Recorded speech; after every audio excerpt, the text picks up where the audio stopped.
I want to focus in on one place that's also taken kind of a citizens or a community approach to the concept of greening the economy, and that's Fresno. Now, Fresno is kind of California on steroids, I'm just going to read you a few facts about Fresno.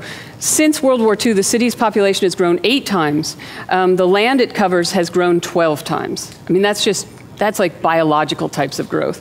The residents use 2 times as much water per capita as Los Angeles.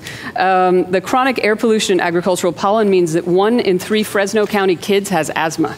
And the recession and the mortgage crisis have really hit there. So we're very lucky to have Joseph Oldham, the sustainability manager of the city of Fresno and chairman of the Fresno Green Team. He's directly responsible for implementing Fresno's green energy efficiency and conservation strategy. And you should go onto the city of Fresno's webpage and look for their green strategy. Google it. It's really a fantastic document and well worth reading in your spare time. On BART.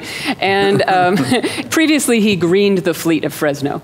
So tell me, what I think is really interesting about Fresno's approach to greening itself was that it didn't start out as something soft and squishy. It was actually kind of a hard-nosed analysis about the weight of your infrastructure. So if you could tell us just what was going on with infrastructure and taxes. Sure.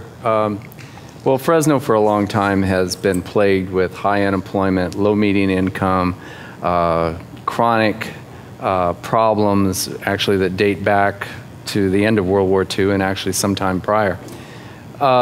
Fresno's had various different identity crises, figuring out whether it's a ag town or whether it's a large industrial center. It is the largest city in the Central Valley. It is the 5th largest city in California. And Fresno has roughly 500,000 people living within its jurisdictional boundaries. When we had to do our energy efficiency and conservation strategy application to DOE for our... Actually, could we back up and talk about what was going on with infrastructure? So you realize that you had the baby boomers. Well, yeah, we have these baby boomers that basically... I'm one of. You know, it's this huge population of kids that were born after World War II. And, you know, and there's been a lot of articles written about the boomer generation and its passage into retirement and the impacts of that passage on the subsequent generations. But when we began to do an analysis and looked at our costs, our general fund issues with maintenance of streets and police and fire services and all of that, you know, as Lisa mentioned, we've grown our land area 12 times while our population's only grown 8. You know, we've been the model for sprawl. And so when you have all of that sprawl, you have this huge infrastructure and you have to provide services over this huge area.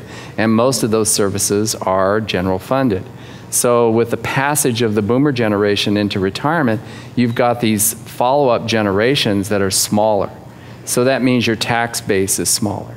So you begin to look at this and go, gee, what have we done? You know, Thomas Friedman says that the boomer generation is the grasshopper generation. We've eaten up all of the assets and everything that was provided for us by our parents and grandparents. And it's pretty much true. I mean, we've got this huge debt load that we've put on the country. We've got these huge issues, and so... I don't want to beat up on the boomers too much. No, well, I'll beat them up. I'm one of them. But anyway, but we should talk about what... You basically realized that you couldn't pay. Yeah, we can't pay for it. You can't pay for this infrastructure, so you need to do some infill. You need to push back, and actually got the city chamber...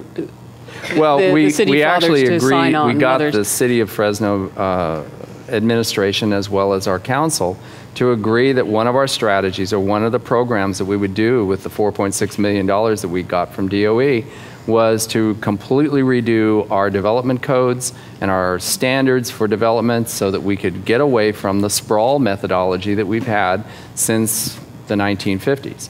Our development codes have not had a significant renovation since 1960.